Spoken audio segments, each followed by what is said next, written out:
Hari ini kita ternyata ada request ya. Dulu kita sudah pernah menyampaikan tentang kependudukan dan ternyata interest semua pesertanya, sehingga hari ini kita hadirkan lagi ya, sekaligus pelayanan untuk identitas kependudukan digital. Siapa yang sudah buka aplikasinya? Sudah semua? Sudah. Karena nanti di era ke depan, karena teknologi ya, nanti semua sudah cardless ya. Jadi sudah tanpa kartu, kemana-mana identitas bawanya HP gitu ya. KT bayar HP, KT nunjukno identitas HP, semua sudah begitu ya. Mau tidak mau memang sekarang kita sudah menggunakan digital semua. Ya ini yang sudah benar-benar disebut dunia dalam genggaman. Mau tidak mau, suka tidak suka. Dan ini tugas kita bersama untuk kita sosialisasikan ke masyarakat. Karena bagaimanapun, mohon maaf ya, untuk masyarakat desa terutama yang sudah sepuh pasti enggak melek digital ya. Tentu saja ini nanti tolong para kader menyimak betul apa yang disampaikan oleh Bapak Kepala Dinas. Karena ini sangat penting, okay? Apalagi sekarang semua basisnya adalah NIK. Nah, maka para kader punya tugas khusus untuk ngecek anggotanya, terutama diingatkan NIK-nya dicek, jangan sampai ada double. Nah, saya harap para kader ini nanti benar-benar bisa menangkap isu-isu terbaru, karena kita ini adalah mitra pemerintah. Jadi memang kewajiban kita, sekali lagi kewajiban kita untuk bisa membantu pemerintah, termasuk diantaranya adalah hari ini kita berbicara tentang sosialisasi identitas kependudukan digital. Juga hal-hal yang berkaitan dengan kependudukan ya. Nanti boleh contoh sederhana adalah yang sering terjadi hari ini, banyak bingung masalah KIS ya. Kenapa? Saya kasih tahu, KIS itu tetap ada yang namanya kuota. Ya. Katakanlah kuotanya KIS itu adalah 100 orang. Tetapi ketika ada penduduk meninggal, tidak melaporkan, namanya masih di situ, iki ngebek-ngebeki kuota. Bener enggak? Sehingga tidak ada lagi yang bisa masuk gara-gara yang meninggal tidak dilaporkan. Jadi tolong jangan salahkan pemerintah, karena pemerintah itu harus berada di ruang kuota. Karena berbicara tentang kesanggupan pemerintah membiayai dana kesehatan. Itu nggih. Nah, ini sekaligus saya sambil bantu teman-teman dinas sosial ya, karena ini banyak sekali yang masalah KIS itu seperti itu masalahnya. Jadi para kader nanti sekalian sosialisasi supaya nanti penduduk yang harusnya punya hak untuk mendapatkan KIS bisa masuk ya, disampaikan. Harapan saya para kader mampu menjadi pendamping masyarakat. Harapan saya para kader mampu menjadi motivator buat masyarakat untuk bagaimana menggunakan haknya, untuk bagaimana melaksanakan kewajibannya. Dan sekali lagi, PKK adalah mitra pemerintah, maka kewajiban kita sebagai kader untuk bisa mendukung apapun yang menjadi program pemerintah, terutama pemerintah Kabupaten Jombang. Siap? Sanggup? Oke, terima kasih. Sekali lagi saya ucapkan terima kasih atas kehadiran semua tim penggerak PKK Kecamatan dan perwakilan desa yang sudah hadir hari ini.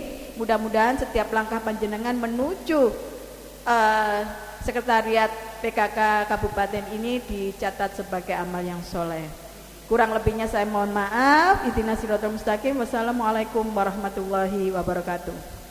Assalamualaikum warahmatullahi wabarakatuh.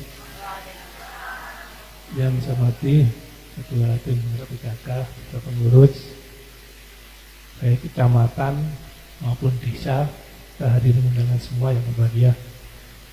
Pertama-tama mari kita panjatkan puja dan syukur kepada Allah Subhanahu wa taala, Tuhan Yang Maha Esa, di mana pada siang hari ini kita dipertemukan dalam keadaan sehat walafiat dengan penuh rasa kekeluargaan. Karena waktu, jadi saya nanti juga nggak lama, jadi biar slide-nya nanti di copy aja Pak, nggak usah dimunculkan, kita konsentrasi ke sana. Ya, langsung dikirim WA kan sudah ada kita ya, sudah kirim ya, biar nanti itu dikirim, kita konsentrasi terkait dengan pelayanan administrasi kependudukan. Sering kami sampaikan bahwasanya setiap masyarakat kalau mau diakui sebagai warga negara Indonesia harus terdata pada Dinas Kependudukan dan Pencatatan Sipil. Artinya, selama mereka belum terdata di Dispenduk Capil, mereka belum masuk sebagai warga negara Indonesia. Dispenduk Capil itu melayani yang sering kami sampaikan, mulai dari orang lahir sampai apa? Sampai meninggal dunia. Ya, mulai lahir sampai meninggal dunia itu ada semua urusan dengan Capil, apalagi hari-hari sekarang ini. Semua pelayanan publik selalu membutuhkan Dukcapil yang berupa nomor induk kependudukan. Orang punya uang banyak, mau beli sepeda motor umpamanya, dia tidak akan bisa memiliki sepeda motor dengan nama mereka kalau belum punya KTP. Ya. Jadi mulai orang lahir sampai meninggal dunia itu membutuhkan Dinas Kependudukan dan Pencatatan Sipil. Pelayanan yang ada di Dinas Kependudukan dan Pelayanan Sipil itu kurang lebih 24 jenis pelayanan. Ini yang umum, kalau totalnya sekitar 30. Tapi yang sering dipakai sekitar 24 jenis pelayanan. Dan pada hari ini nanti ada 2 pelayanan aja yang kami sampaikan. Tadi pesan dari Ibu Ketua Tim Penggerak PKK, yaitu terkait dengan akte kematian dan IKD, identitas kependudukan digital. Jadi tadi orang baru lahir, kami sampaikan mulai lahir mengurus akte kelahiran, nanti sampai meninggal dunia mengurus akte kematian. Dari lahir sampai meninggal dunia itu kan butuh proses hidup di dunia. Nah itu nanti semua kegiatan kita itu selalu membutuhkan NIK, nomor induk kependudukan. Mulai mau masuk sekolah, terus buka rekening, terus kemudian nyuran tadi sepeda motor, mau beli tiket, baik tiket pesawat maupun tiket kereta, mau sertifikat tanah dan lain sebagainya, itu semua sudah berbasis NIK. Artinya itu tadi semua pelayanan publik berbasis NIK. Makanya kita harus betul-betul mulai sekarang memelihara NIK yang ada di kita. Sebelum kami menyampaikan terkait dengan identitas kependudukan digital, saya kembali sedikit lagi terkait dengan akte kematian. Karena sampai saat ini masih banyak masyarakat kita yang belum mengurus akte kematian. Padahal sekarang urusan dengan waris, urusan dengan jual beli itu sekarang tidak diperbolehkan menggunakan surat keterangan kematian dari desa. Kalau dulu orang ngurus waris menggunakan surat keterangan kematian dari desa, sekarang notaris sudah tidak mau. Harus dikuatkan dengan akte kematian. Karena apa? Mungkin karena banyaknya kasus pemalsuan. Sehingga sekarang diperkuat harus menggunakan akte kematian. Makanya dari itu jauh 2 tahun yang lalu Dispenduk Capil sudah meluncurkan buku register kematian ke desa. Nah, bagi yang perangkat desa sudah dapatkan buku tebal dari Dispenduk Capil, ini tolong diisi, bukan untuk dipajang. Nah, diisi pada siapa, pada masyarakat yang meninggal dunia, tidak meninggal dunia pada saat itu aja. Gitu loh. Ini diisi, setelah itu diisi dilaporkan, biar nanti kita terbitkan akte kematian. Jadi budaya lama yang muncul di kita, termasuk AWDW, gitu. Kadang-kadang orang itu enggan ngurus dokumen kependudukan kalau tidak perlu. Ya, tahu akte itu salah. Apa anaknya itu salah tahu, tapi sebenarnya nek ada dibutuhno. Begitu mau sekolah, buku KP ini Pak mboten sami namine. Nah, ini tolong mumpung yang terutama di tingkat-tingkat SD yang belum lulus, itu tolong diketati kembali. Hari ini tolong dicek. Ada yang SD dengan SMP-nya tidak sama, SMP dengan SMA-nya nggak sama. Nah itu nanti kalau cari kerja kan ya sulit. Nah, makanya pada kesempatan ini tolong untuk disampaikan tadi yang saya sampaikan ini bukan kaki panjenengan toh. Panjenengan itu perwakilan dari kecamatan, perwakilan dari desa. Kita mungkin tim penggarap PKK ngundang sedoyo tadi. Karena sebagai perwakilan nanti kalau di kecamatan ya ditularno pada yang lainnya. Tularnya pada yang lainnya. Termasuk akte kematian. Ini tolong diwanti-wanti kepada desa Mas, Pak Lurah, tolong register kematian yang sudah dicatat ini dikirim ke Capil, dilengkapi dengan dokumen yang sudah pernah dijelaskan. Biar nanti langsung diterbitkan akte kematian. Status yang bersangkutan, yang ditinggal bisa langsung keluar. Ini banyak di kami itu, Pak, saya mau nikah, tapi KTP saya masih kawin. Nah, padahal istrinya atau suaminya meninggal sudah 10 tahun. Jadi 10 tahun sudah kawin dan dirubah-rubah. Begitu dia mau nikah lagi baru ngurusi. Kan harus berubah status dulu. Apalagi buang. Jadi harus berubah status cerai mati atau yang lainnya, baru nanti mengurusi pernikahan. Tidak bisa langsung saat itu melaksanakan pernikahan, tidak bisa, harus mengurusi itu. Di samping itu untuk kebutuhan waris yang lainnya. Ini terkait dengan kartu KB. Ini kami minta hari ini untuk ditegaskan kembali karena ya sudah peningkatannya banyak lah, tapi masih belum maksimal. Hitungan kami masih belum maksimal. Jadi rata-rata per hari di kami awal belum kita sosialisasi, paling banter 1 hari itu orang ngurus akte kematian 5, 10. Setelah register kita geser ke desa, sudah kita sosialisasi, sudah meningkat sampai setiap hari 50 orang yang mengurus akte kematian. Dan sekarang sudah menembus angka antara 90 sampai 120 setiap hari yang mengurus akte kematian. Tapi masih banyak karena masih ratusan ribu yang belum mengurus. Kita harus backup Bapak Ibu-ibu semua. Di tahun 2024 itu kita ada pemilu. Jangan sampai nanti ketika pelaksanaan pemilu sudah meningkat masih di DPS masih muncul, di DPT masih muncul. Iku sing disalahno mesti nanti desanya. Iki piye sih?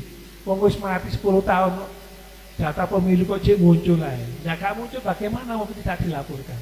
Selama tidak ada laporan dari desa, data itu akan tetap muncul. Apalagi ada wacana untuk pemilu 2024 nanti berbasis NIK, data yang dipakai adalah data kependudukan dan pencatatan sipil. Untuk itulah mulai sekarang kami genjot bagaimana terutama supaya tidak memalukan lah. Jadi yang meninggal dunia itu harus segera dilaporkan. Dinas Kependudukan dan Pencatatan Sipil bisa memproses selama ada laporan dari bawah. Dan laporan itu harus tertulis, nggak bisa katanya nggak bisa.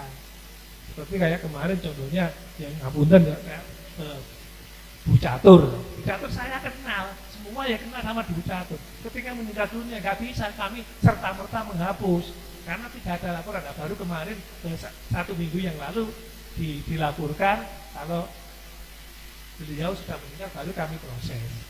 Nah, ini satu contoh. Itu yang kita kenal aja kita nggak bisa proses, apalagi nggak kenal. Nah, ini terkait dengan akte kematian, makanya saya tekankan, saya harapkan kepada bapak-bapak, ibu-ibu khususnya tolong apa yang saya sampaikan ini untuk ditindaklanjuti terkait dengan akte kematian di tingkat desa, biar cakupan akte kematian itu bisa maksimal paling nggak 90% lah, dengan harapan nanti ketika pemilu di 2024 tidak banyak orang-orang sudah meninggal dunia tapi di data pemilih masih muncul.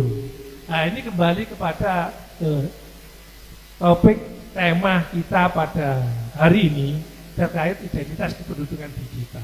positif. Identitas pendidikan digital ini adalah suatu inovasi daripada pemerintah untuk meningkatkan, memudahkan pelayanan kepada masyarakat. Jadi hal ini harus kita sambut. Kenapa? Karena ke depan tadi sudah sampaikan oleh Ibu Ketua Tim Penggerak PKK, Bu Ramba, bahwasanya kemajuan teknologi itu mau nggak mau, suka nggak suka harus kita ikuti. Kalau tidak kita akan ketinggalan. Jadi seperti kami contohkan telepon. Dulu telepon, orang punya telepon itu tergolong di masa-masa kecil kita, termasuk orang kaya, termasuk kebutuhan mewah. Dalam satu kampung belum tentu, kalau di desa sih nggak ada orang punya telepon saat itu. Paling ada 1-2 itu aja ya di kota-kota. Dan itu termasuk kebutuhan mewah, orang punya telepon.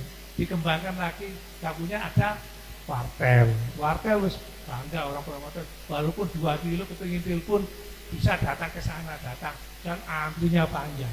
Iya. Wartel bergeser lagi menjadi telepon genggam, HP cuma 1-2 yang punya. Nah, setelah itu bergeser dan kemajuan teknologi sekarang orang menggunakan telepon rumah sudah tidak, hampir sudah tidak ada, walaupun ada cuma 1-2 sudah menggunakan HP. Termasuk pengiriman uang. Dulu orang uang itu kalau nggak datang ke mungkin zaman Bu Jona ya, satu sekolah itu tulinya ya mungkin kirim uang melalui wesel, ya. Kalau wesel ke kantor pos, sebelum wesel nggak ada wesel tuh diantarkan. Jadi anaknya sekolah di mana, yang ngantarkan kira-kira duit anakku entah ini mau motor duit, walaupun yang ini saat itu mamane diteruskan uang sekarang 500.000, yang ngeterno nang ngene Malang. Ya diterno gak ngira bisa kok kono, tapi dengan kemajuan teknologi ada wesel. Wesel tergeser sekarang ada ATM. Bahkan ATM sekarang sudah tergeser lagi, ada banking. Jadi kalau ATM harus datang gitu. Kalau banking sekarang jam 12 malam, jam 1 malam, sekarang bisa kirim uang. Mungkin cerita itu kalau kita ceritakan 30 tahun yang lalu orang nggak percaya. Saya kirim duit itu jam 12 bengi iso, mungkin nggak percaya orang. Ya kalau mungkin lah bang di ono buka ya. Tapi kalau sekarang sudah terbukti. Sekarang terkait dengan identitas digital pun demikian. Jadi KTP, identitas digital ini jadi admin dalam genggaman ini adalah satu kemajuan. Jadi kenapa harus digital? Ya, ini pertama dikarenakan sekarang itu sudah gak zamannya lagi lah. Orang itu memakai dokumen ini dengan bentuk yang harus montol-montol bawa akte bawa. Itu semua nanti bisa dirangkum di dalam IKD. Jadi di sana ada kartu penduduk, ada keluarga, kemudian ada kakak, dan di sana nanti juga bisa untuk kegiatan-kegiatan seperti hanya untuk beli tiket dan lain sebagainya, itu nanti ada barcode-nya. Dan ini menjaga kerahasiaannya, jangan sampai nanti identitas kita itu bisa dikopi atau dibawa orang lain. Kalau sekarang kalau sudah ada yang misal itu jenengan perusahaan itu tidak bisa di screenshot itu. Jangan coba buka KTP sampai screenshot, tidak akan muncul. Gitu, ada peringatan. Dan ketika di scan atau ada pembelian di perbankan tidak menggunakan barcode dalam waktu sekian detik, dokumen sampean yang ada di perbankan itu akan hilang. Ini keistimewaannya di situ. Jadi kalau dulu untuk beli apa-apa kita harus datang membawa KTP, bahkan KTP ditinggal di bank. Gitu, fotokopi dan lain sebagainya. Nah, nanti ke depan tidak akan seperti itu. Dan ini kaitan dengan IKD memang belum memasyarakat, belum semua orang kita fasilitasi. Kita mencoba untuk memfasilitasi IKD ini kita batasi. Jadi kita batasi, artinya kita batasi bagaimana? Sebelum pemerintah pusat, ini bahasa kita curi start. Sebelum pemerintah pusat mengelongsing, mengharuskan semua masyarakat yang punya alat komunikasi berupa HP itu bisa diinstal digital. Kita sudah mulai. Jadi 1 bulan yang lalu kami sudah bergerak ke UPD. Jadi UPD ke dinas-dinas sudah kita install, terus kemudian ke kepala desa. Sebenarnya kepala desa sudah kita laksanakan di Yusro, gitu.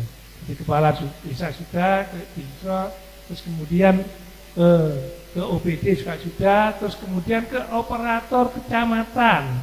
Operator kecamatan sudah 1 bulan yang lalu sudah kami ajari bagaimana cara menginstal IKT pada HP masyarakatnya. Operator kecamatan sudah saya wanti-wanti, tolong langkah-langkah yang harus dilakukan oleh teman-teman kecamatan yaitu membantu menginstal di lingkungan kecamatan dulu. Jadi pegawai-pegawai kecamatan tolong diinstal. Setelah itu keluarga pegawai kecamatan tolong dihadirkan untuk diinstal. Kalau sudah selesai, nanti perangkat desa diinstal semua. Setelah perangkat desa, keluarga perangkat desa diinstal semua. Setelah itu berkembang ke masyarakat yang lain. Kenapa? Tahapan-tahapan ini kami lakukan, kami susun dengan harapan ketika nanti identitas kependudukan digital itu di-launching, diflorkan oleh pemerintah pusat, masyarakat kita minimal sudah 50-60% yang sudah menginstal.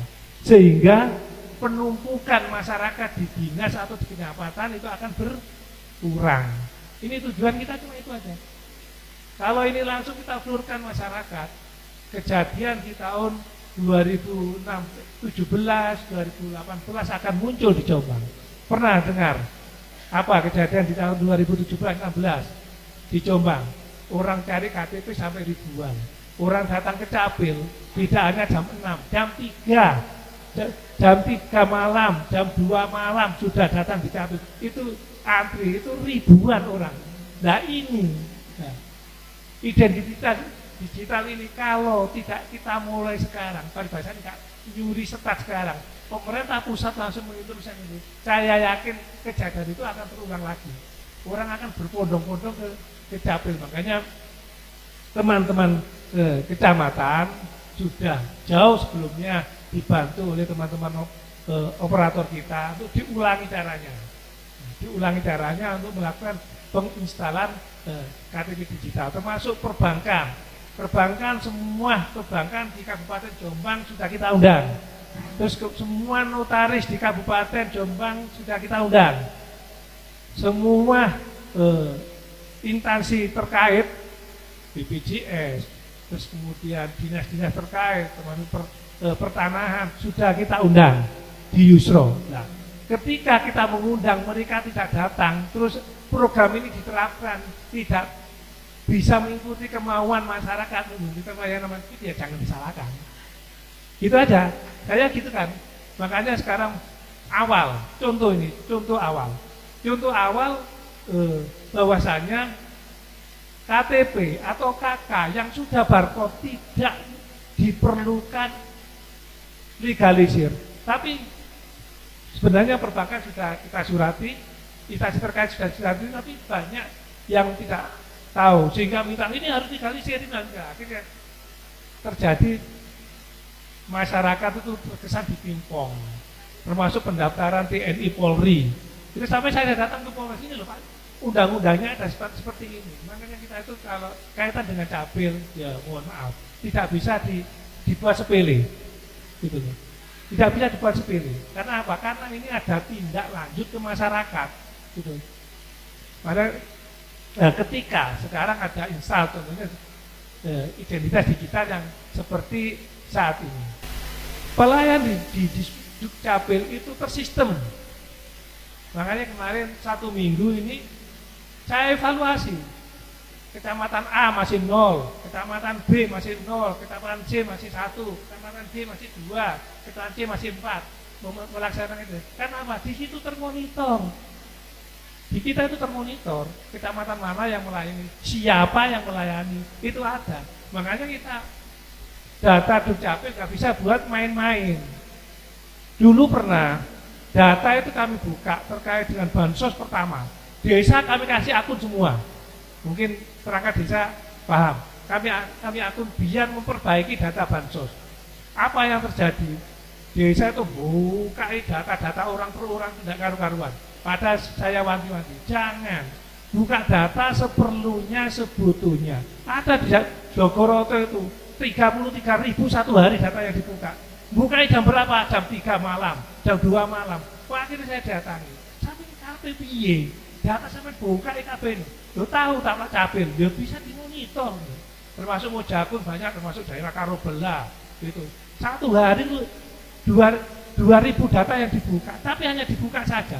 Makanya saat itu kami itu sama bahasa ini ngemis-ngemis ke pemerintah pusat untuk memperbaiki data bansos itu.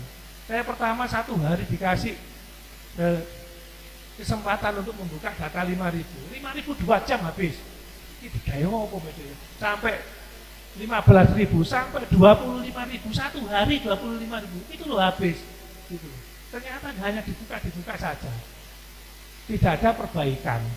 Nah itu makanya berarti kesimpulan kami desa belum siap untuk memberikan pelayanan kepada masyarakat. Kembali kepada IKD ini, jadi dari materi yang saya sampaikan, ini kami mohon kepada ibu-ibu, terutama yang ada di kecamatan, tolong disampaikan kepada operator kecamatan.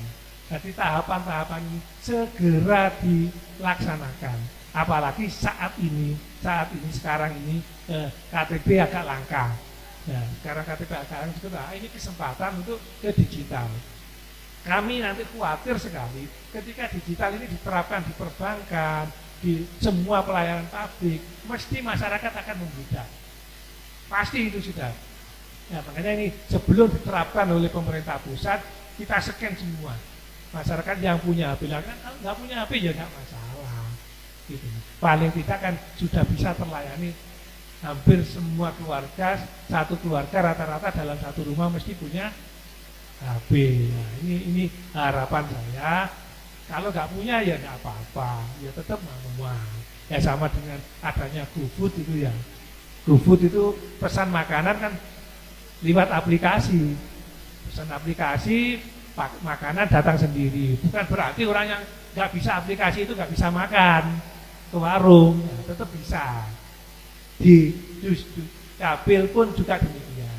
Ketika nanti semua masyarakat sebagian sudah menggunakan, sebagian manual juga tidak masalah. Tapi dengan adminduk dalam genggaman ini diharapkan semua data tersimpan di HP. Nah, kalau nanti HP-nya hilang bagaimana ya? Langsung aja calling di Dukcapil, minta di blokir datanya, nah, nanti beli HP lagi, nanti diinstal lagi. Nah, itu semua adalah upaya kita untuk memudahkan pelayanan kepada masyarakat. Ini dari Bang Jatim sudah datang belum? Sudah. Oh, ini Pak.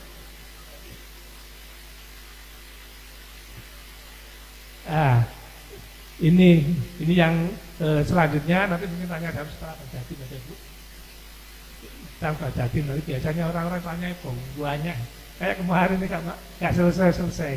Jadi dari kami karena Bang Jatim juga sudah hadir, biar nanti Bang Jatim ini dulu tanya jawabnya setelah itu, gitu.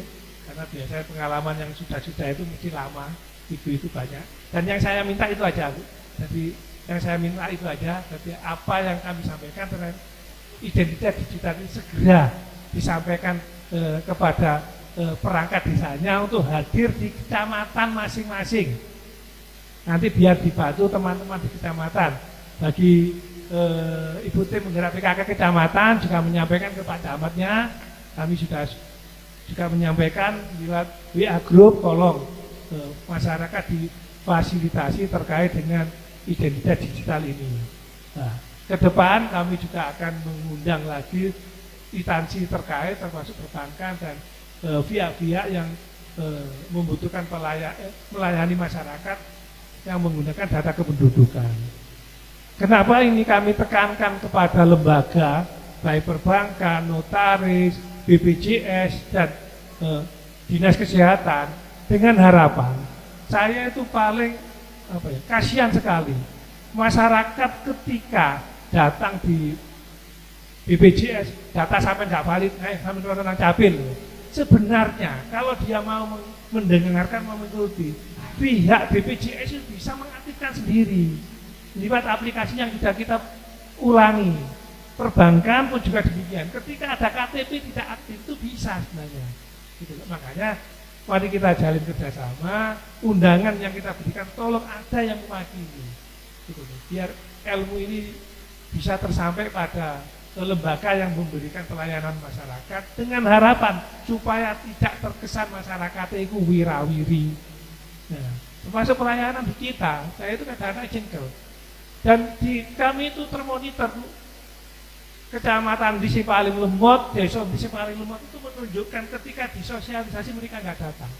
Kalau desanya maaf ya, jadi pintu gerbang pelayanan publik termasuk pelayanan di sudut capil itu kan ada di tingkat desa. Ketika desa itu bisa memberikan penjelasan kepada warganya, gamblang persyaratan yang dibawa pas tidak akan balik.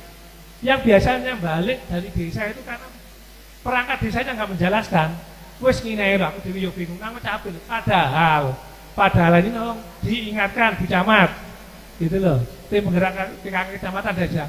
Kami sudah membuat persyaratan kertas tebal ukuran besar ini tolong ditempelkan di luar, jangan di ruangan Bapak Kepala Desa, ditempelkan di luar aja biar masyarakat yang membutuhkan pelayanan pencatatan sipil kalau nggak paham biar membaca sendiri, karena rata-rata kalau masyarakat itu kan kalau dia nggak paham kan mesti dia ngajak putune atau putranya biar membaca persyaratan. Aku nanti nggak akte kematian. Apa sih persyaratan?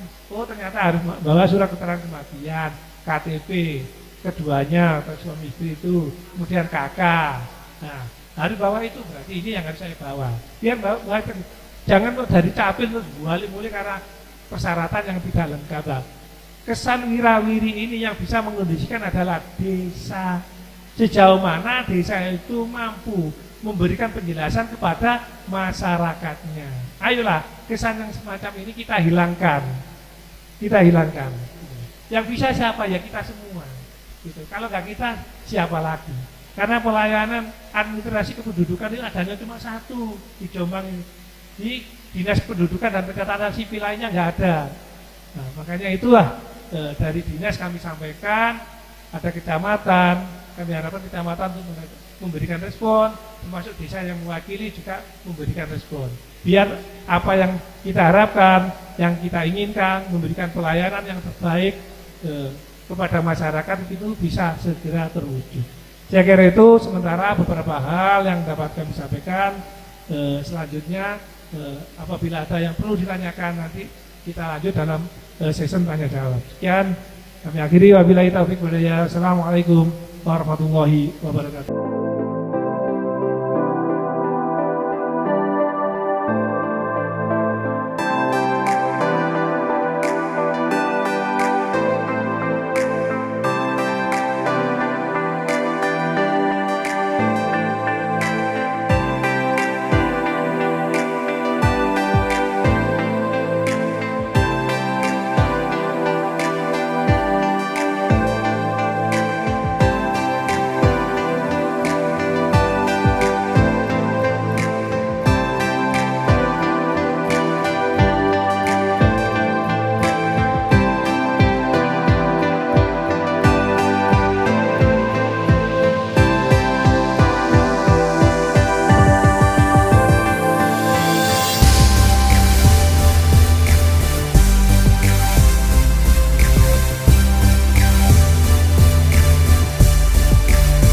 Kemarin itu saya mau mau buka rekening di BNI. Ternyata nik saya itu ndak ada. Katanya sudah ada yang sehingga saya tidak bisa buka rekening BNI. Kebetulan kemarin itu kan ngapunten nggih. Ada apa itu loh, sawah saya yang kena buat pengairan itu. Ya saya itu kan ada ya dari BNI. Iya, itu kemarin itu nik saya itu ternyata tidak bisa. Katanya itu sudah apa ya, sudah dibuat orang lain. Loh kok bisa ya Pak ya? Padahal ya, apakah untuk bisa mengaktifkan lagi, apakah saya bikin KK lagi atau KTP lagi, Pak Masudi? Terima kasih. Oke. Terima kasih atas pertanyaannya yang luar biasa. Ini KTP jenengan itu sudah berapa tahun nggak dipakai? Nggak gitu, nggak dipakai untuk transaksi. Oh baru-baru cetak. Makanya itu nanti kita cek dulu di sistem terbitan 2020. Ya 2020. Apa identitas itu kan kawin sudah berubah, nanti kan ini ada Mas Bekti, bisa langsung dicek masih di nomor nicknya aja. Nah, di bawah di belakang sini Mas Afin cek. Nggak aktif. Terus teman-teman yang belum KTP digital monggo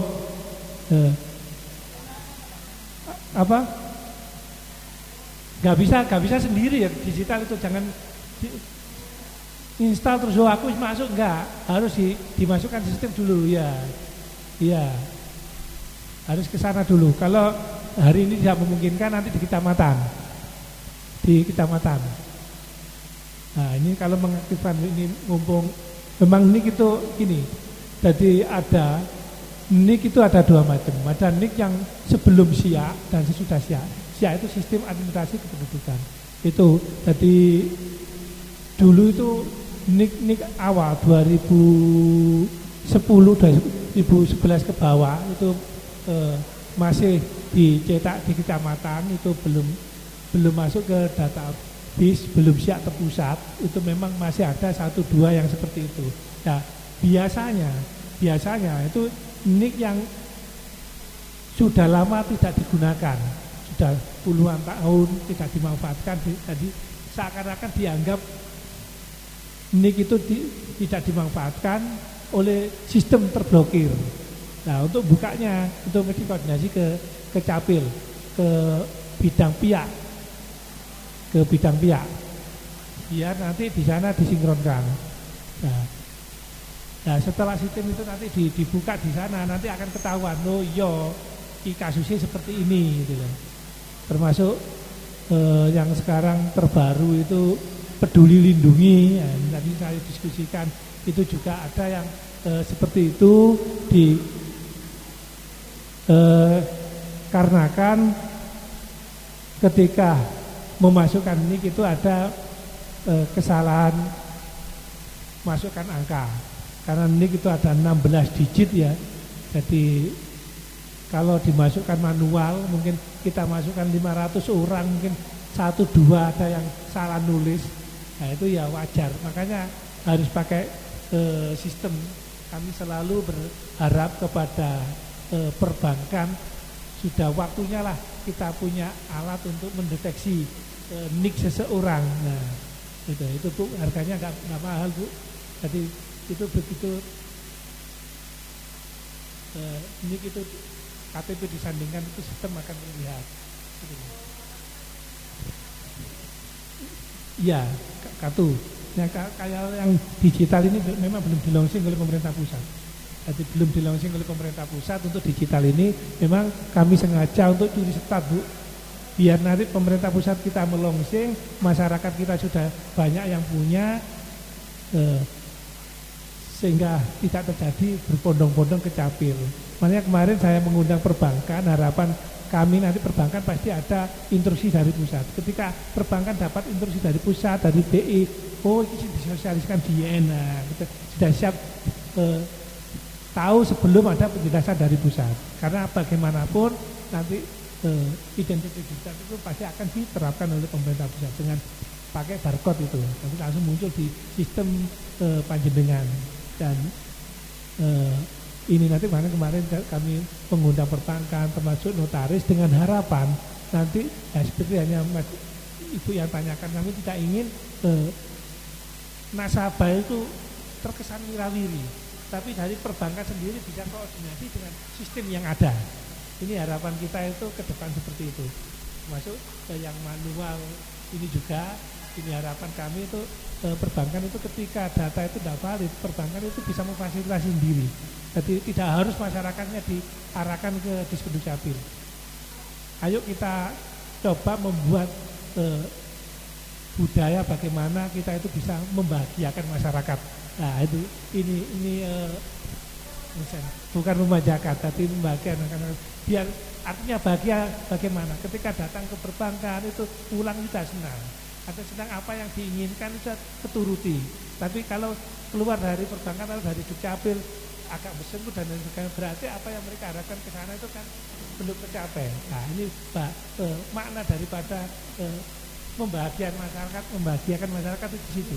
Dia datang, pulang bisa senyum. Bukan datang keluar dari lembaga kita cemberut. Saya di Dukcapil saya upayakan untuk seperti itu. Jadi kita kerjasama termasuk di BPJS. Sekarang ini ya saya yang kewalahan, makanya sistemnya kita bangun, jangan manual.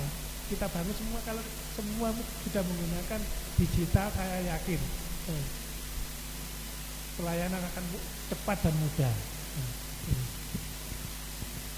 Dari Mojowarno tadi masih di sana ya. Nggih, monggo dilanjut aja. Gitu, nggih.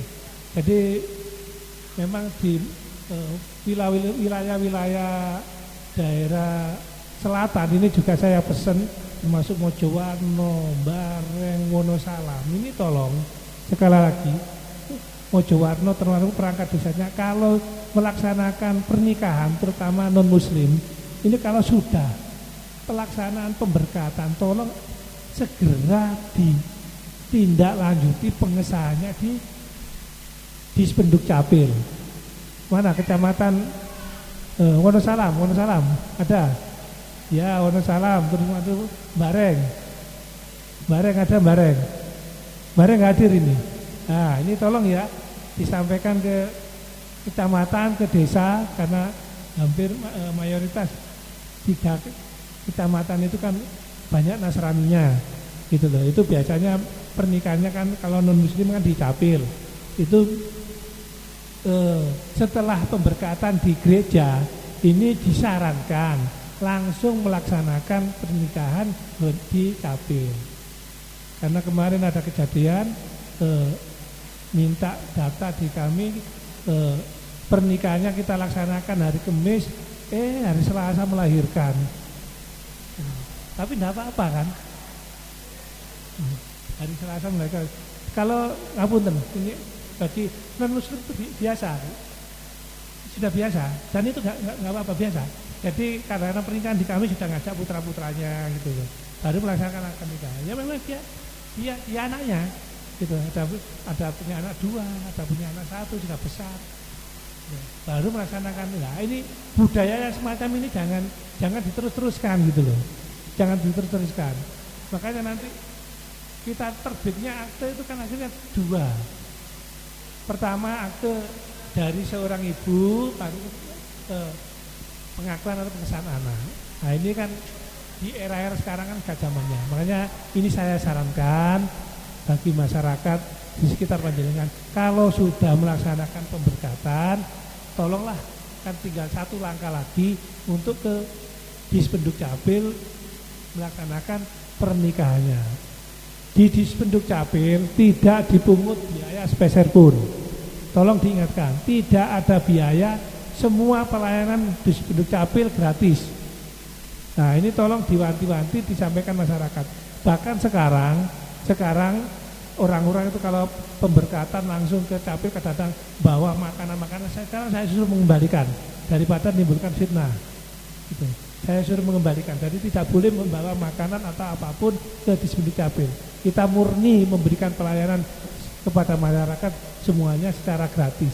Dengan catatan harus diupayakan untuk datang sendiri.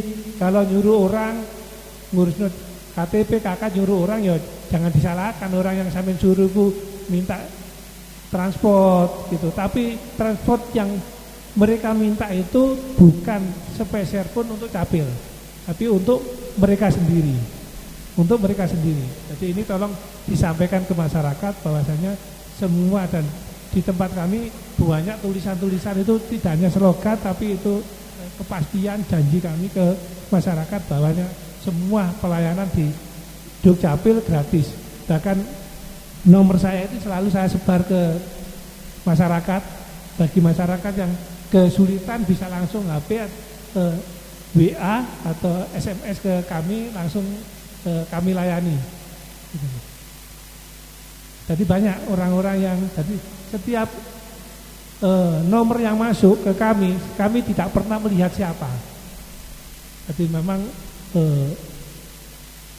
banyak sekali, rata-rata satu hari 5 sampai 10 yang masuk untuk minta bantuan. Tetap kita bantu, kita layani. Yang penting persyaratan lengkap. Jadi di Capil bisa tanyakan teman-teman di belakang. Tidak ada menolak pelayanan sepanjang persyaratannya lengkap. Nah, persyaratan lengkap bagaimana? Tadi ditanyakan pemerintahan desa, biar sampai ke kecamatan atau ke Capil jangan sampai ada kekurangan. Desa nggak paham. Persyaratan yang diberikan oleh Capil itu tolong ditempelkan. Itu ada wanti-wanti saya kepada semuanya. Ya, biar masyarakat tidak terkesan wirawiri. Jadi wirawiri, dipimpong dan sebagainya, itu budaya itu harus kita hilangkan. Yang bisa menghilangkan siapa? Ya kita semua. Dari mulai desa ke kecamatan dan kabupaten harus kompak. Karena pintu masuk ada dari desa. Ketika desa memberikan informasi yang salah, nanti di kami juga salah. Data yang diberikan oleh desa salah, dokumen yang kita berikan salah. Gitu. Sudah? Ya, kedua, 3 aja ya. Oke.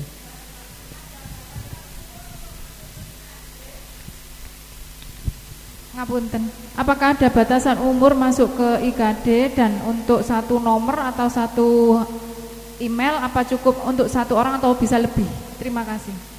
Satu HP itu untuk satu orang.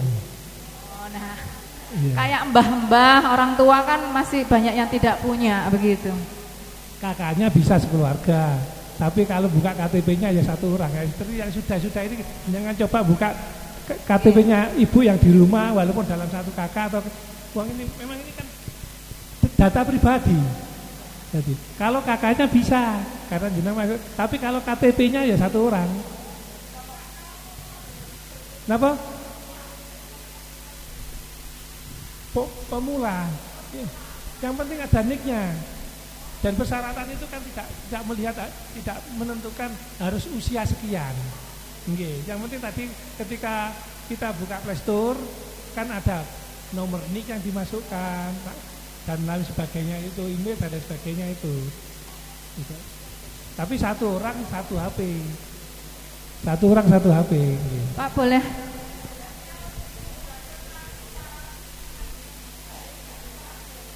ke HP yang lain. Ke HP yang lain tapi ya kan di sini sudah, ngapain harus yang lain gitu loh. Mungkin kan rata-rata kayak jenengan dengan suami contoh ya. Kan tidak mungkin satu HP dipakai 2 orang. Kan mesti jenengan lungo kan bawa HP-nya sendiri, suami sendiri. Nah, kalau nanti ganti HP ya nanti diinstal ulang. Diinstal ulang ya. Nggih, kalau HP kan bisa satu HP 2 akun gitu nggih. Tambahan pertanyaan. Apa Dukcapil tidak ada akun atau link yang kita bisa mengakses informasi atau persyaratan-persyaratan apa untuk mengurusi surat ke sana, Pak? Misalnya kita mau ngurus akte kematian gitu. Jadi orang-orang desa itu terkesan ruwet, terus kadang riwa-riwinya itu loh. Nah, mereka karena tidak lengkap dalam memenuhi persyaratannya. Terima kasih. Makanya tadi saya sampaikan, saya itu sebenarnya sudah membuat persyaratan. Akte kematian syaratnya kudu apa wae, akte kelahiran itu sudah kita buat bawesat, dicetak kertas yang tebal dan saya kirimkan ke desa. Sudah 6 bulan yang lalu dan setiap tahun saya kasih. Nah ini tolong bagi yang petugas desa tolong sing oleh persyaratan kok capil itu tolong tempelno masyarakat itu ya diciro cik ngerti persyaratannya nek ngurusi data pendudukan tiga wirawiri. Nah, bagi kecamatan tolong sampaikan Pak Camat, kita konferensi kepala desa itu tolong sampaikan, kecamatan sudah banyak kita kasih, desa juga kita kasih, jadi desa ada, kecamatan ada. Nih, ini mungkin siapa yang sudah melihat di desanya? Ayo. Mangkilan sudah ditempelkan belum? Sudah. Ditempelkan di mana? Ruang sekretariat, mungkin desa yang lain. Nah, ini dicek ya, yang perwakilan dari desa itu. Jadi persyaratan untuk ngurus dokumen kependudukan ini tolong persyaratannya dilihat di desa masing-masing. Karena sampai harus tahu tugas Dispenduk Capil itu adanya apa? Mencatat. Capil itu tugas mencatat untuk mengeluarkan dokumen. Catatan itu apa? Catatan itu berdasarkan data. Nek data yang sampean masuk no kleru ya dokumennya engko dadine kleru. Karena fungsi Capil hanya mencatat, bukan menelusuri kebenaran. Masih data sampean kasihkan ke Capil itu sampean palsukan, dan nanti dokumennya keluar dokumen yang palsu. Tetap kita keluarkan, kita dasarkan data. Makanya diperlukan data yang benar. Nah, untuk tahu persyaratan di desanya, setelah rapat dari sini dicek, yang perwakilan dari desa sakit nggih? Dicek perwakilan dari desa, tolong Pak Lurah, persyaratan untuk ngurus dokumen kependudukan dari Capil itu nopo mawon sing teko Capil sampean tempelno, masyarakate dhewe ngerti. Wis perangkat desa gak males jelas no. Sebenarnya perangkat desa itu sudah sering kita undang, kita berikan sosialisasi, tapi ya gak tape ngrungokno. Sehingga karena gak tape ngrungokno, informasi ini gak sampai ke tingkat bawah. Oke, sampun nggih. Assalamualaikum warahmatullahi wabarakatuh. Yang terhormat Ibu Susi dan Pak Mas Duki, juga yang terhormat ibu-ibu tim penggerak PKK kecamatan dan desa. Alhamdulillah, bersyukur kepada Allah, bersolawat kepada Rasulullah.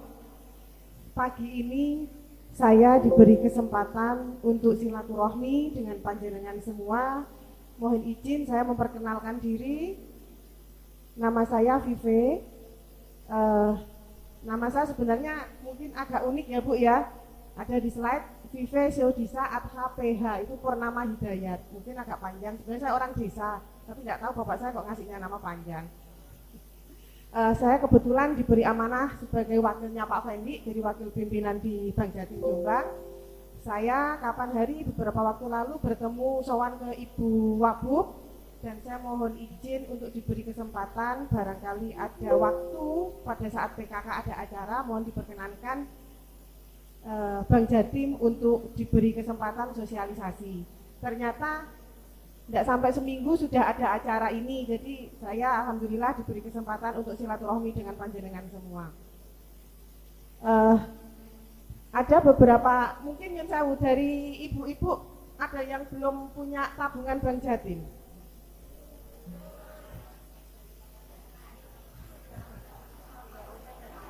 Belum ya Bu nggih? Kira-kira kapan mau buka tabungan Bank Jatim Bu?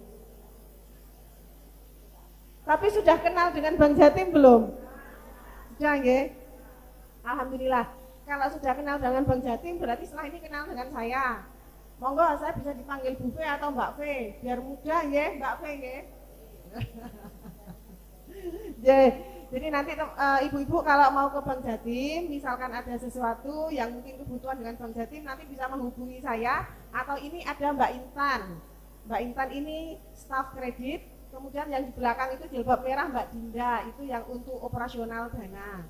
Jadi nanti ini saya menerangkan ada dua Bu, Nyon Sewu, bank itu kan ada dua, dana dan kredit. Oke. Sudah tahu kantornya Bank Jatim Ibu? Ampun, ya, berarti saya nggak perlu memperkenalkan ya. Dari sini langsung surut sudah kantor Bank Jatim. Surut. Oke. Bank Jatim memiliki banyak produk tabungan. ini Bu, yang menarik, yang standar ya, yang biasa dulu itu ada tabungan giro, itu biasanya untuk usaha, untuk toko, untuk perusahaan, untuk bisnis. Kemudian tabungan itu bisa apapun, bisa untuk panjenengan tabungan sehari-hari, ada juga tabungan untuk putranya tanpa biaya administrasi, ada juga tabungan yang untuk sekolah. Nyuwun sewu, ibu-ibu PKK biasanya di sekolah ada TK nggih, di desa.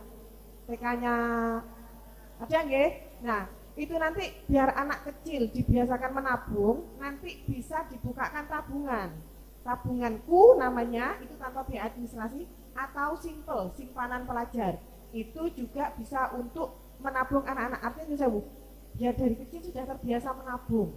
Dan itu saldo tabungan setoran minimalnya hanya kalau tabunganku 10.000, kalau simple 2.000. Jadi untuk anak sekolah di desa kan bisa. Betul nggih? Terus kemudian ada deposito. Deposito mereka tabungan berjangka. Biasanya ibu-ibu ini kalau tidak buru-buru, kan ada dua semacam deposito, itu deposito uang atau kadang deposito emas, dilupakan emas selantakan, ya. Kan ada yang seperti itu menabung. Terus kemudian ada falas. Falas Bank Jatim ada banyak Ibu, ada US, ada Singapura, ada USD, Amerika, terus ada juga real, yang jauh. Nanti panjenengan kalau misalkan mau tindak umroh atau haji, monggo nanti tuker realnya di Bank Jatim. Karena kami kursnya kompetitif Ibu, insya Allah lebih murah. Nah, ada sih beberapa orang yang ngambil di Arab aja di ATM, iya. Biasanya memang sana, tapi diperlukan sedikit sangu tunai. Jadi pengalaman saya, tidak bisa langsung kita nggak bawa real, itu nggak bisa. Jadi sebaiknya kita memang tetap bawa real dulu untuk jagani. Karena mungkin nanti begitu sampai bandara kita haus beli minum, kita intinya perlulah beli paket yang jauh, paket HP. Itu juga punya di bandara kan kita baru beli paket HP. Nah, itu tetap kita membutuhkan real. ATM itu bisa digunakan kalau kita sudah 2 hari, 3 hari di sana. Kalau sudah ke Masjidil Haram, baru di situ kita ke ATM. Monggo nanti sangunya bisa ambil di tuker, bukan ambil nggih, ambil nanti saya yang bingung. Tuker di Bank Jatim. Lanjut. Kemudian ini Nyun Sewu. Ada di Nyun Sewu, saya ada di bank lain itu yang ada BNI juga ada, BRI ada Briling. Kalau BNI itu apa ya, saya lupa namanya. BNI agen 46. Bank Jatim punya agen laku pandai. Jadi ini agen laku pandai itu adalah layanan keuangan tanpa kantor dalam rangka keuangan inklusif. Jadi ini panjenengan semua baik perorangan maupun lembaga itu bisa menjadi agen laku pandai. Dan agen laku pandai nanti panjenengan mendapatkan fee dari setiap transaksi. Pengalaman saya di Bank Jatim Jombang baru 1 bulan per November, meskipun sebenarnya rumah saya Jombang, tapi saya pindahan dari Kediri. Transaksi agen laku pandai ini bisa dari yang saya BUMDes, mungkin Bu Lurah banyak nggih di sini nggih? Mboten wonten. Oh, mboten wonten. Tapi yang dari desa ada ya, Bu? Nggih. Dalem? Nggih, perwakilan desa nggih. Jadi desa itu yang punya BUMDes dan sudah punya izin itu bisa mendaftarkan sebagai agen laku pandai. Manfaatnya apa? Untuk bayar PBB. Jadi tidak perlu antri di Bank Jatim. Nanti ditunjuk 1 orang petugas, biasanya IT-nya itu yang menjadi pemegang laku pandai. Terus kemudian bisa untuk perpanjangan kendaraan bermotor. Saged. Jadi itu nanti bisa untuk transaksi itu terus transfer. Misalnya tetangga, misalkan saya mau transfer anakku di Malang sekolah, misalkan seperti itu. Nanti panjenengan dapat fee. Jadi laku pandai itu panjenengan sebagai mini bank lah di daerah tersebut. Dan fee-nya itu nanti kita transfer setiap bulan, ada perhitungannya 1 bulan berapa transaksi, terus bulan berikutnya baru kita berikan fee-nya. Perorangan saged. Terus instansi koperasi bisa. Saged. Jadi tidak harus BUMDes nggih untuk menjadi laku pandai. Panjenengan perorangan pun bisa. Terus koperasi, misalkan koperasi desa, kalau lembaga itu saya mencontohkan BUMDes itu kan banyak yang perangkat nggih itu. Koperasi desa, selama koperasi kan punya izin, itu bisa. Sekolah bisa. Jadi nanti bisa bayar telepon, bayar PLN, yang beli token sakit semua. Perizinannya nanti ada. Nah, ini persyaratan. Kalau untuk lembaga seperti ini, Bu, susunan pengurus, KTP pengurus, kemudian NPWP, surat keterangan usaha, izin operasional. Ini kalau BUMDes itu kan ada pengesahan Kemenkumham, itu yang agak susah. Nyun sewu, ini nanti saya kasihkan jenengan aja enggak apa-apa. Karena nanti filenya, saya cuma nyetak satu tadi. Enggak apa, gitu aja. Ini monggo kalau yang mau foto silahkan, yang untuk persyaratan laku pandai.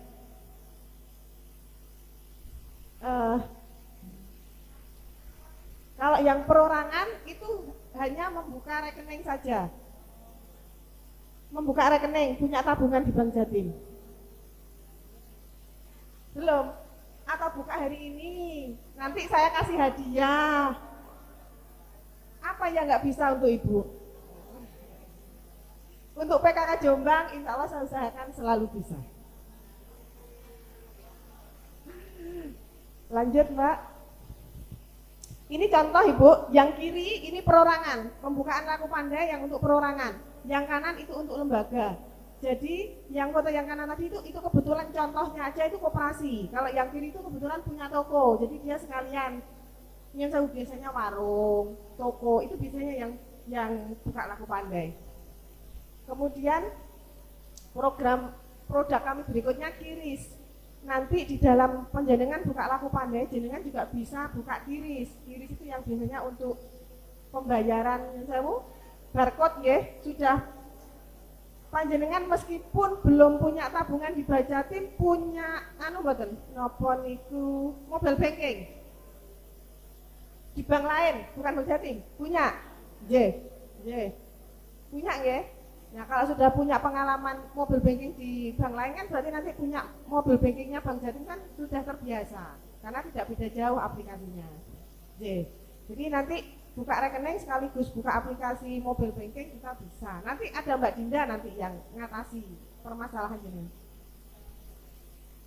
Dalam punya tabungan? Sudah punya, berarti nanti tinggal pendaftaran mobile banking. Oh tetap di sana Ibu? Iya, karena nanti harus ada OTEN. Aplikasinya bisa, tapi nanti untuk apa namanya? Punya ATM. Oh punya ATM, berarti nanti tetap diperlukan di ATM-nya untuk apa itu pengesahannya itu loh Bu. Jadi kiris nanti kalau ibu-ibu sudah punya tabungan Bank Jatim, punya mobile banking, kalau mau belanja dimanapun nanti bisa tinggal barcode aja di scan. Persyaratannya hanya satu, saldonya cukup.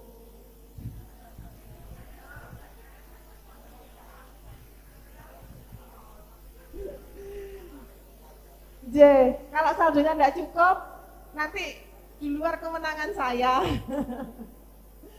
Terus kemudian lanjut lagi, produk kami berikutnya itu e-channel. E-channel ini ya sama dengan mobile banking Ibu. Jadi kalau kiris tadi itu, misalkan panjenengan punya toko, terus jenengan pengajuan kiris. Jadi nanti orang bayar itu bisa scan barcode di tokonya jenengan. Kalau e-channel itu adalah seperti mobile banking tadi di dalamnya. Jadi mobile bankingnya itu bisa untuk pembayaran macam-macam seperti untuk virtual account, pajak kendaraan, PBB, PLN token juga bisa. Ibu-ibu sering mboten napa itu yang suka belanja itu Shopee. Nah, biasanya kan Tokopedia, cring. Nah, itu nanti bisa pembeliannya lewat Bank Jatim. Kemudian transfer antar bank, misalkan putranya itu sekolah di Jakarta ada Bank Jatim tapi kan jauh, paling putranya juga bukanya di BRI atau BCA atau Bank Mandiri misalkan. itu nanti transfernya lewat Bank Jatim. Untuk SKN itu biayanya 6.500 real time. Untuk BI Fast itu biayanya hanya 2.500 biaya antar bank. J, dan langsung masuk juga. Kemudian lanjut. Nah, ini yang tabungan falas. Tabungan falas yang tadi saya sampaikan, ada tabungan siklus falas, kemudian ada deposito. Ibu kalau punya apa itu namanya, uang sisa bepergian dari luar negeri, mungkin dari Singapura, dari Malaysia, dari Australia misalkan, kalau masih ada sisa, monggo ditabungkan saja di Bank Jatim. Kemudian giro falas, misalkan ibu punya rekanan bisnis yang di luar negeri, monggo nanti bisa transaksinya lewat tabungan falasnya Bank Jatim. Kita juga menerima tukar falas, pulang umroh realnya masih banyak, misalkan, monggo ditukarkan di Bank Jatim. Ataupun pembelian, mau tindak yang tadi saya ceritakan, mau tindak, monggo nanti bisa tuker ya, ke rupiah ke real. Kemudian ini BIK Ibu, BIK ini monggo saya menawarkan ke panjenengan, ini program yang selama ini sangat disuka sama ibu-ibu dan bapak-bapak, terutama ibu-ibu. Ini program inklusi keuangan, itu di mana panjenengan yang sudah menjadi nasabah Bank Jatim hanya menempatkan 50 juta saja.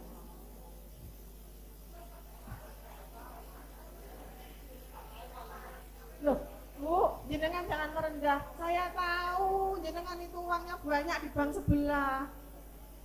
Amin.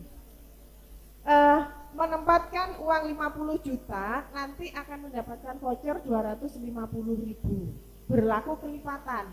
Jadi kalau 50 juta nanti berarti 500.000. Jadi 100 juta berarti 500.000. Kemudian hanya di hold 3 bulan. Jadi semacam deposito 3 bulanan. Program ini hanya berlaku sampai Desember. Jadi nanti akhir bulan ini berlaku penempatan terakhir. Monggo mau penempatan nanti setelah nunggu bonus akhir tahun, monggo. Saya yakin ibu-ibu di sini itu punya, cuman oke, biasalah kita ibu-ibu. Terus untuk berikutnya, Nyen Sewu, ini saya tampilkan pemenang undian Gebyar Simpeda 2022. Ini saya sampaikan di panjenengan, tahun ini di bulan Oktober kemarin ada Gebyar undian Simpeda, semua nasabah Simpeda Bank Jatim berhak ikut undian, yang mana saldo minimalnya hanya 1 juta di dalam buku tabungannya. Otomatis saldonya itu yang di atas 1 juta otomatis nanti ikut undian secara otomatis, dan itu dikopiok secara mesin itu, terus kemudian ada notaris, kejaksaan, kepolisian, intinya resmi lah ya. Nah, dari Jombang itu ada 2 pemenang undian Gebyar Simpeda. Yang pemenang pertama 100 juta itu diraih oleh orang Peterongan. Kemudian pemenang kedua itu adalah Kas Desa Balungsari. Balungsari itu Megalo. Ada Megalo. Oke, ada Megalo di sini. Oke. Jadi kan Balungsari bukan? Oh, tetangga gitu. Oke, Megalonya. Oke. Jadi ini kenapa saya sampaikan di sini? Ternyata pemilik tabungan lembaga pun berhak ikut undian. Dan ini adalah uang kas desa. Jadi Nyun Sewu, dulu itu kan ADD itu kan di Bank Jatim, oke kan? Terus sekarang kan berpindah. Nah, ini loh masih ada kas desa yang punya rekening di Bank Jatim. Kalau balik Bank Jatim lagi kan bisa nanti dapat undian lagi, dapat hadiah lagi, gitu loh. Jadi monggo, nanti mungkin dirayu bapak-bapaknya biar nanti apa itu bisa ikut undian lagi. Terus kemudian ini Ibu, yang ini saya menyampaikan produk kreditnya. Produk kredit ini Bank Jatim memiliki banyak produk. Ini untuk panjenengan yang punya usaha kecil-kecilan, punya usaha menengah, punya usaha besar-besaran, bisa untuk tetangga, saudara, adik, ataupun bapak di rumah yang punya usaha. Monggo untuk penambahan modal kerja, nanti kami bisa bekerja sama agar panjenengan usahanya lebih besar lagi. Bank Jatim itu memiliki banyak program pembiayaan, Ibu. Untuk PNS-nya ada KMG, kemudian kredit multiguna, itu untuk ASN, P3K ataupun pensiunan. Kemudian juga ada untuk pembiayaan UMKM yang punya usaha. Kemudian untuk perdagangan, toko, retail. Kemudian untuk peternakan, perikanan, ibu-ibu yang di rumah punya kolam ikan, punya lele, punya gurami, ataupun untuk pertanian ataupun perkebunan. Pertanian perkebunan nanti sistem pembayaran bisa musiman 4 bulanan. Jadi kalau misal Jombang itu relatif banyak petani tebu, itu kalau tebu mungkin bapak di rumah bengkoknya misalkan nanti ditanemin tebu, kurang modal kerja untuk ini kan habis tebang, waktunya garap kan butuh pupuk, butuh pembayaran tenaga kerja. Nanti kalau mau tebang nanti gulut namanya gulut karena saya juga anaknya petani Bu, jadi saya tahu itu nanti bisa kami biayai. Persyaratannya hanya mengajukan form, KTP, KK, buku nikah bagi yang sudah berkeluarga. Kalau belum menikah, nanti surat keterangan desa belum menikah, mungkin untuk putranya. Kemudian pas foto suami istri, NPWP untuk yang di atas 50 juta. Kemudian ada siup juga dari surat keterangan dari desa. Terus kopi mutasi terakhir bagi yang sudah punya rekening Bank Jatim dan tidak memiliki data pernah melakukan kredit macet di bank lain. Nah, ini ada 2 poin kredit yang saya sampaikan di jenengan. Yang pertama KUR. Sudah banyak mendengar ya Bu? KUR, kredit KUR. Ini bunganya sangat kecil, hanya 6% atau setara 0,2% per bulan. Jadi ini sangat kecil sekali. KUR itu ada 3. Yang pertama KUR super mikro. Super mikro ini tanpa jaminan maksimal 10 juta. Jaminannya apa? Jaminan saya percaya ke panjenengan semua.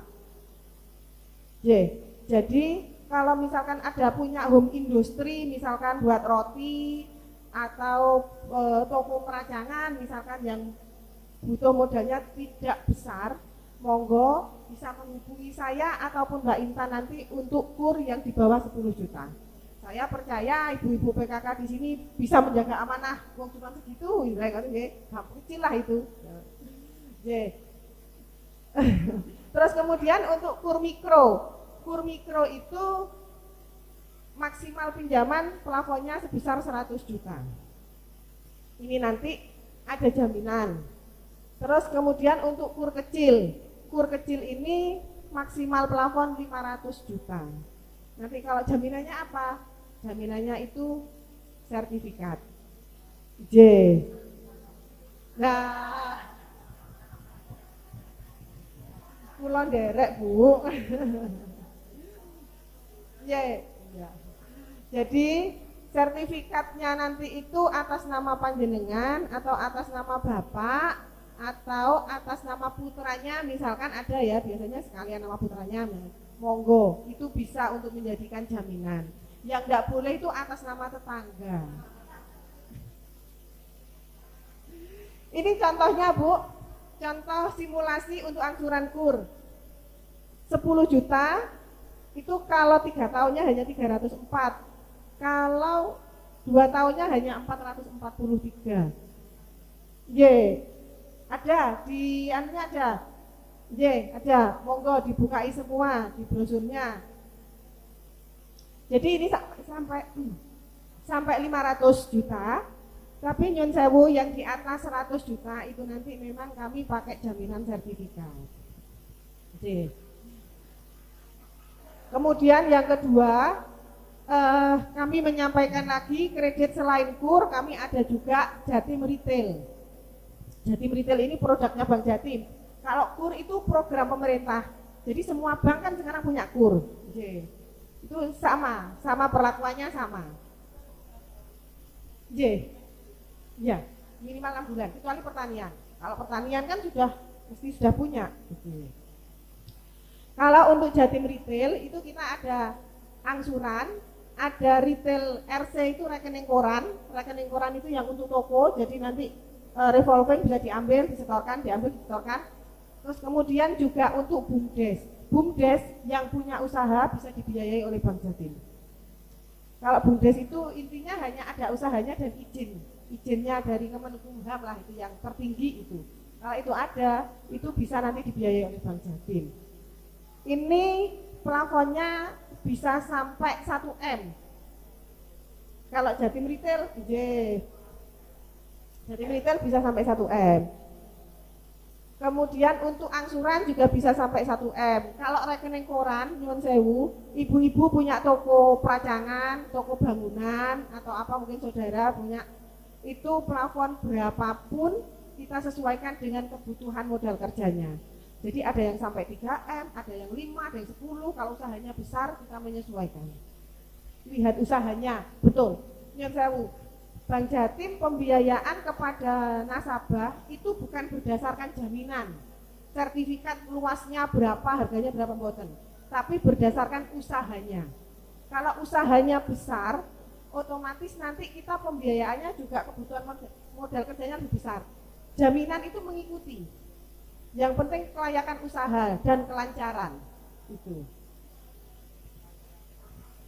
Tapi kalau sudah terbukti sekian tahun lancar, itu insya Allah kerikil pasti ada, tapi kan sudah pengalaman. Ada biaya yang muncul pada saat realisasi kredit, yaitu ada biaya provisi hanya 0,5% dari plafon, kemudian administrasi ada yang di atas 100 juta hanya 250.000, kemudian nanti biaya komitmen Jatim Retail ini 0,2%, 0,25% itu dari sisa yang tidak diambil. Itu nanti kalau misalkan ibu pinjam langsung 1M, tapi kok sudah setahun nggak diambil, nanti ada komitmen fee, seperti itu. Mungkin itu, lanjut lagi. Ini contoh tabel angsuran yang Jatim Retail. Jatim Retail dengan KUR itu bedanya tidak banyak, sangat tipis sekali. Kalau KUR produk pemerintah, kalau Jatim Retail produknya Bank Jatim. Nah, ini kontak personnya ada Mbak Intan, yang tadi Mbak Rere tidak hadir karena di Perak. Kemudian ada Mbak Dinda. Monggo nomor telepon ini bisa difoto, barangkali nanti membutuhkan informasi tentang Bank Jatim untuk buka laku pandai, untuk buka tabungan, untuk pembiayaan kredit. Monggo bisa menghubungi nomor telepon di atas. Jadi mungkin itu yang dapat saya sampaikan. Mudah-mudahan pertemuan pagi ini bermanfaat dan menambah silaturahmi antara Bank Jatim dengan PKK. Jadi saya mohon maaf bila ada yang kurang berkenan. Sekali lagi Bapak, Ibu, saya pangapunten sangat ternyata melebihi durasi. Insya Allah nanti next time kita bisa bertemu lagi. Wabillahi taufiq wal hidayah. Assalamualaikum warahmatullahi wabarakatuh.